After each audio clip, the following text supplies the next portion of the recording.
जननी जन्म सौख्यानां वर्धनी कुल संपदां पदवी पूर्व पुण्यानां लिख्यते जन्म पत्रिका सूर्य सोम अंगारक बुध गुरु शुक्र शनिभ्यश्च राघवे केतवे नमः गजाननं भूत गणादि सेवितं कवित्त जम्बो पलसार भक्षितं उमासुदं सोग विनाश कारणं नमामि विघ्नेश्वर पाद पंकजं வேயிரு தோழிப்பங்கன் விடமுண்ட கண்டன் மிக நல்ல வீணை தடவி மாசரு திங்கள் கங்கை முடிமேல் அணிந்த என் உளமே புகுந்த அதனால் ஞாயிறு திங்கள் செவ்வாய் புதன் வியாழன் வெள்ளி சனி பாம்பு இரண்டுமுடனே ஆசரு நல்ல நல்ல அவை நல்ல நல்ல அடியார் அவருக்கு மிகவே.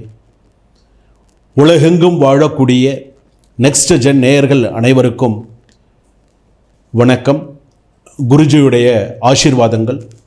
நான் உங்கள் டாக்டர் வி ராஜ்குமார் சிவாச்சாரியார் பேசுகிறேன்.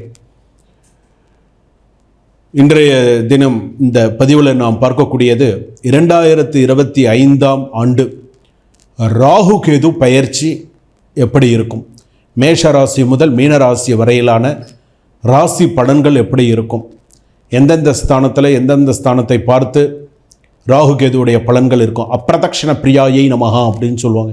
எதிர்புறமாக சுற்றி வரக்கூடியவர்கள் இந்த ராகு கேதுங்கிறது சாயா கிரகம்னு சொல்லுவாங்க.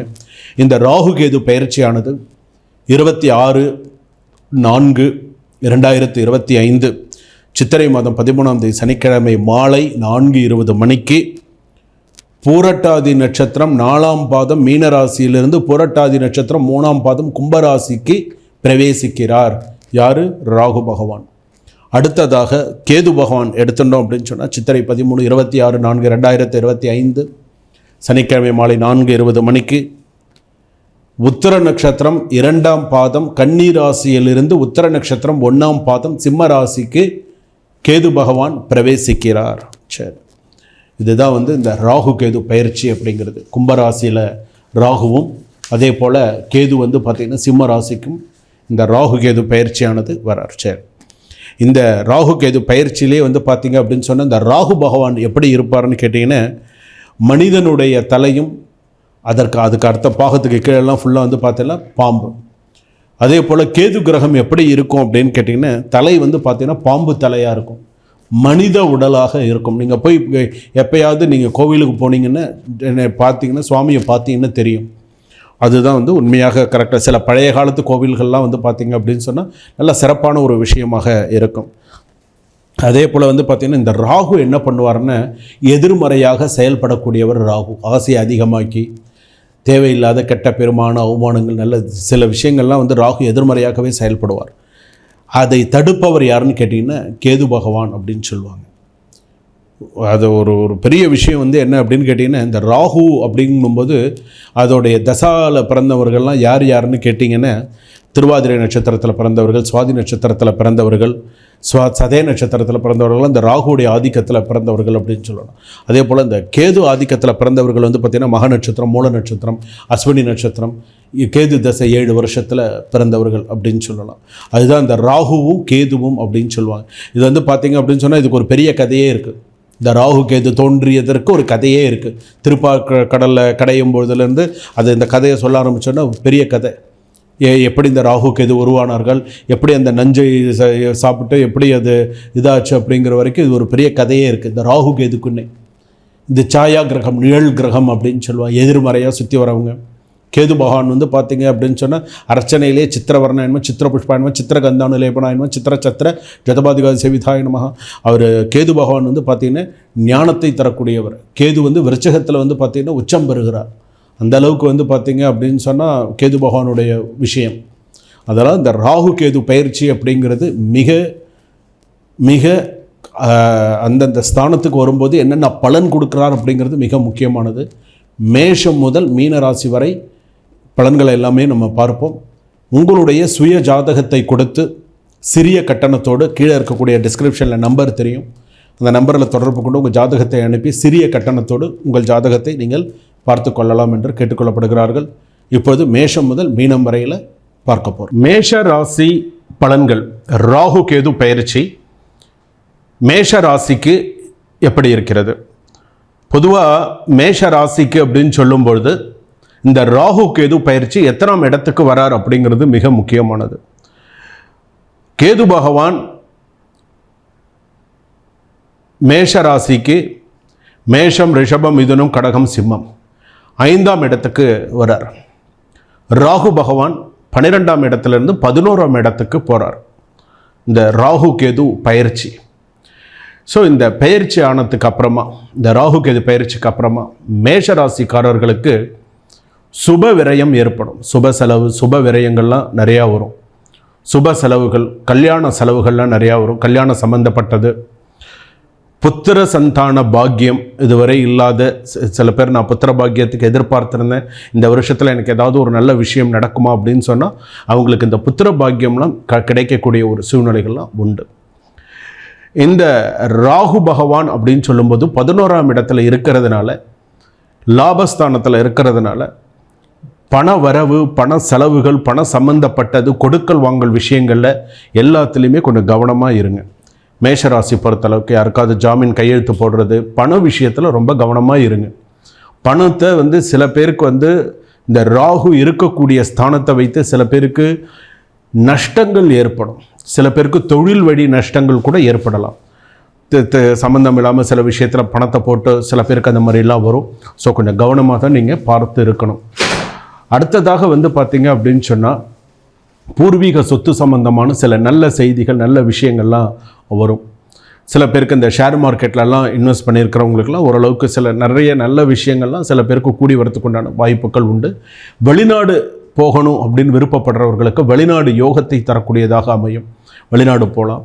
கொஞ்சம் நிதானித்து பணம் சம்பாரிச்சுட்டு வரக்கூடிய அளவுக்கு இருக்கும். வெளிநாட்டில் இருக்கிறவங்களுக்கு, இப்போ நான் வெளிநாட்டில் இருக்கேன் அப்படின்னு சொல்கிறவங்களுக்கு உடல்நிலை பாதிப்பு வரத்துக்குண்டான விஷயங்கள் உண்டு. அதே போல் இந்த ராகு கேது பயிற்சி அப்படின்னு சொல்லும்பொழுது மேஷ ராசிக்காரர்களுக்கு மருத்துவ செலவுகள் அதிகரிக்கும். மருத்துவ செலவு, வீட்டில் யாராவது வீட்டில் வயசானவங்க இருக்காங்க, ரொம்ப அவங்களுக்கு பார்த்திங்கன்னா இதயம் சம்பந்தப்பட்ட பிரச்சனை, இதய கோளாறு அப்படின்னு சொல்லுவோம் இல்லையா, சுவாச பிரச்சனைன்னு சொல்கிறோம் இல்லையா, இதய சம்பந்தப்பட்ட இதெல்லாம் கொஞ்சம் கேர்ஃபுல்லாக இந்த மேஷ ராசிக்காரர்கள் இருக்க வேண்டும். சுப செலவுகள் நிறையா வரும். கணவன் மனைவி அப்படின்னு எடுத்துக்கும்போது நல்லா ஒற்றுமையாக இருக்க வேண்டும்.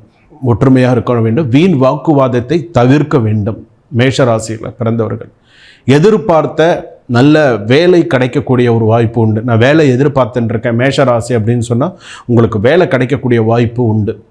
அரசாங்க சம்பந்தப்பட்டவர்களுக்கு கண்டிப்பாக நல்ல ஒரு வேலை, அரசாங்க வேலையை எதிர்பார்த்துருக்கிறவங்களுக்கு நல்ல செய்திகள், நல்ல விஷயங்கள்லாம் கூடி வரத்துக்கு உண்டான வாய்ப்புகள் நிறையா சிறப்பாக இருக்குது. இந்த ராகு கேது அப்படின்னு சொல்லும்பொழுது ஒவ்வொரு நட்சத்திரம்னு இருக்கு இல்லைங்களா, ஒரு நட்சத்திரத்தில் இப்போது மேஷராசின்னு நம்ம சொல்லிடுறோம். இப்போ இந்த மேஷராசி அஸ்வினி நட்சத்திரம் மேஷராசி, பரணி நட்சத்திரம் மேஷராசி, அதே போல் கிருத்திகை நட்சத்திரம் 1ஆம் பாதம் மேஷராசி. சரி, இப்போ இந்த அஸ்வினி நட்சத்திரம் மேஷராசியில் பிறந்தவர்கள் கற்பக விநாயகர் வழிபாடு கண்டிப்பாக பண்ணணும்.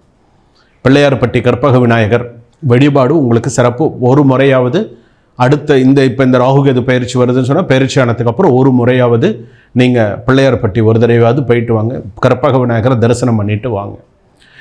அதே போல் பரணி நட்சத்திரத்தில் பிறந்தவர்கள் திருநாகேஸ்வரம் போயிட்டு வாங்க. திருநாகேஸ்வரம் போயிட்டு வந்தீங்க அப்படின்னு சொன்னால் உங்களுக்கு சிறப்பானதாக இருக்கும். அதே போல் கிருத்திகை நட்சத்திரத்தில் நான் பிறந்திருக்கேன் அப்படின்னு சொன்னால், 1ஆம் பாதம் மேஷராசியில் பிறந்திருக்கேன் அப்படின்னு சொன்னால், நீங்கள் திருவேற்காடு கருமாரியம்மன் கோவில் அம்மன் சம்பந்தப்பட்ட சில, இப்போ நான் சொன்ன அந்த நட்சத்திர வாரியாக அந்த சுவாமி தரிசனம் அப்படிங்கிறது உங்களுக்கு ரொம்ப சிறப்பை தரக்கூடியதாக இருக்கும்.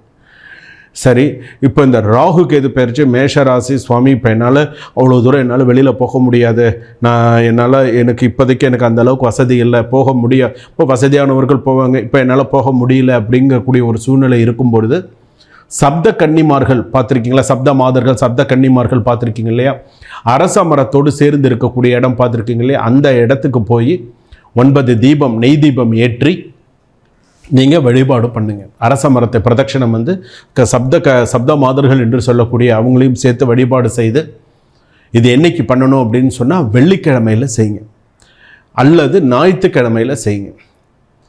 இல்லையா வெள்ளிக்கிழமைக்கு செய்யுங்க. உங்களுக்கு இப்போ வேலைக்கு போகிறவங்களா இருந்தால் ஞாயிற்றுக்கிழமையில் ராகு காலத்தில் பண்ணுங்கள். ஞாயிற்றுக்கிழமை ராகு காலத்தில், இல்லை நான் வெள்ளிக்கிழமை நான் வீட்டில் இருப்போம் அப்படின்னு சொன்னால் வெள்ளிக்கிழமை ராகு காலத்தில் பண்ணுங்கள். வெள்ளிக்கிழமை 10-12 ராகு காலத்தில் இந்த பூஜைகளை பண்ணுங்கள். இதை பண்ணினீங்க அப்படின்னு சொன்னால் உங்களுக்கு மிகவும் சிறப்பாக இருக்கும். இந்த ராகு கேது அப்படிங்கிறது பார்த்திங்கன்னா சில நேரத்தில் மனக்குழப்பத்தையும் மன கஷ்டத்தையும் மன சஞ்சலத்தையும் ஏற்படுத்தும். ஒரு முடிவு எடுக்க விடாது, சில வீணான சந்தேகங்கள், வீணான பிரச்சனைகள், வீணான சில விஷயங்கள்லாம் வரும்.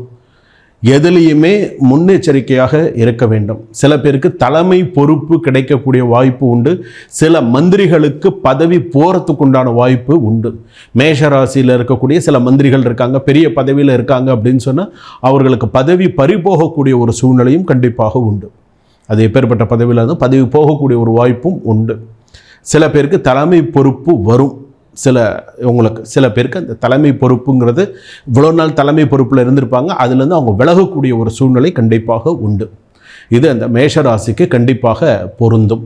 ஸோ அதனால் இப்போ நான் சொல்லியிருக்கக்கூடிய பலன்களை அதே போல் நான் எப்படி பலன்கள் சொல்லியிருக்கேனோ, நான் என்ன பரிகாரங்கள் சொல்லியிருக்கேனோ அதே மாதிரி பண்ணுங்கள். இந்த ராகு கேது தோஷம் அப்படின்னு சொல்லும்போது இது பொதுவாகவே 12 ராசிக்காரர்களுக்கும் என்ன அப்படின்னு கேட்டிங்கன்னா, ராகுக்கு வந்து பார்த்திங்கன்னா கருப்பு உளுந்தும், கேது பகவானுக்கு வந்து பார்த்திங்கன்னா கொள்ளும் சம அளவு எடுத்து தலையை சுற்றி ஊற வச்சு காலையில் குளிக்கிறதுக்கு முன்னாடி பசுமாட்டுக்கு உங்கள் கைனால் வச்சிங்க அப்படின்னு சொன்னால் விசேஷம். கொஞ்சம் வெள்ளத்தோடு கொடுத்தீங்க அப்படின்னு சொன்னால் விசேஷமானது. இந்த ராகு கேது பயிற்சி அப்படிங்கிறது ஒரு 70% நன்னா இருக்குது. சுபா.